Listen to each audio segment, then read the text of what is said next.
C'est ça la question piège. Honnêtement, c'est pas évident. Moi, c'est Laurent. Je travaille pour Number, un réseau d'experts comptables spécialisés dans l'accompagnement des freelances et qui aide les indépendants, les freelances à créer leur société et derrière faire leur suivi comptable. Et moi, mon rôle chez Number Paris, c'est d'être ancré dans l'écosystème, de tisser des liens avec les différents acteurs qu'un indépendant va avoir à rencontrer tout au long de sa vie professionnelle. En développement. Le marché du travail est en mutation aujourd'hui en France. On sort petit à petit du cadre du salariat, même si c'est le système prédominant encore aujourd'hui en France. Mais voilà, il y a des nouvelles habitudes de travail. Côté salarié, aussi bien côté employeur, on recherche d'autres façons de trouver des réponses à des problèmes de ressources humaines. Et donc le freelancing fait partie de ces réponses-là. Alors pourquoi choisir ? Pourquoi choisir ? Nous, ce qu'on voit quand on accompagne des freelances au quotidien, c'est que c'est jamais soit l'un soit l'autre, ça peut être cyclique. On peut passer par une phase de portage, puis ensuite créer sa société, ou l'inverse, créer sa société dans un premier temps, puis basculer sur du portage salarial en fonction de l'évolution de sa vie personnelle et du besoin de stabilité, de développement aussi, de son activité professionnelle. Donc, il n'y a pas à exclure l'un de l'autre, c'est complètement complémentaire. Alors, bon, donc je ne suis pas expert comptable moi-même, mais un expert comptable est forcément indépendant quelque part, il va créer sa propre structure. Si moi je veux faire du conseil en création d'entreprise et que je veux aller plus loin et créer la société derrière, là je dois légalement être rattaché à un cabinet d'expertise comptable ou à un cabinet d'avocats. Donc c'est un peu la limite. Le faux? Ah, bien sûr. Bon, on y contribue. On y contribue par notre offre d'accompagnement, le fait d'accompagner les indépendants à se lancer sur la phase de créa et puis derrière leur assurer tout le suivi comptable. Ça permet de démocratiser l'accès au freelancing et de réduire peut-être l'incertitude ou le stress qu'on peut avoir quand on veut se lancer en indépendant. On y contribue à notre échelle.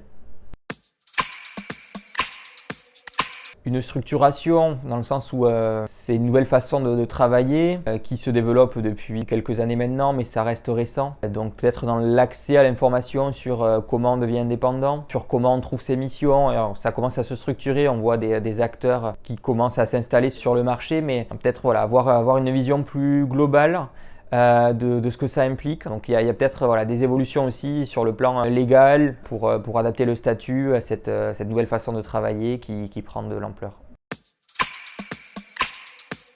C'est l'aspect humain, parce que notre job, nous, c'est l'accompagnement humain. Et donc certes, on crée des sociétés, on fait des déclarations de TVA, des bilans, mais nos clients, on les connaît. Et donc quand nos clients ont des difficultés, forcément, humainement, parfois c'est pas évident à gérer. Donc c'est peut-être ça l'aspect le plus complexe, c'est la relation humaine. L'échange avec nos clients, la découverte aussi de nouvelles personnes, de nouvelles personnalités, de projets. Parce que chaque indépendant a son propre projet. Derrière, très souvent, c'est l'aspect visible d'un projet de vie aussi. Donc cet échange-là avec nos clients est très enrichissant. C'est l'aspect que je préfère dans mon métier.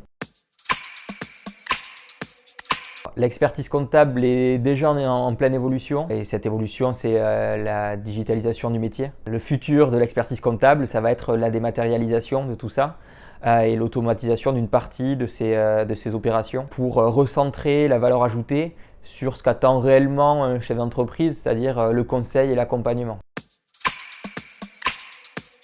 J'en ai combien?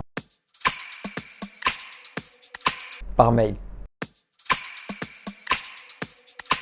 De vaches, je pense. Apéro après le boulot, j'avoue. Donc ouais, le moment gênant, j'ai accompagné un de mes collègues sur un rendez-vous avec un potentiel nouveau partenaire. Et on arrive au rendez-vous et en fait, rien à voir avec ce qu'on pensait que le partenaire potentiel allait faire. Donc nous on s'était déplacé en plus, le rendez-vous a duré 5 minutes et on est reparti une main devant, une main derrière. Un fiasco. Mais ouais, mais là je suis moche parce que j'implique quelqu'un d'autre. D'aller voir les pros. Voilà, une solution qui est bonne pour l'ami et pas forcément la bonne pour soi-même. Donc prendre de l'info, aller voir les professionnels du secteur. Et très souvent on arrive à avoir de l'information gratuite, ne pas avoir peur de sauter le pas et de toquer aux bonnes portes.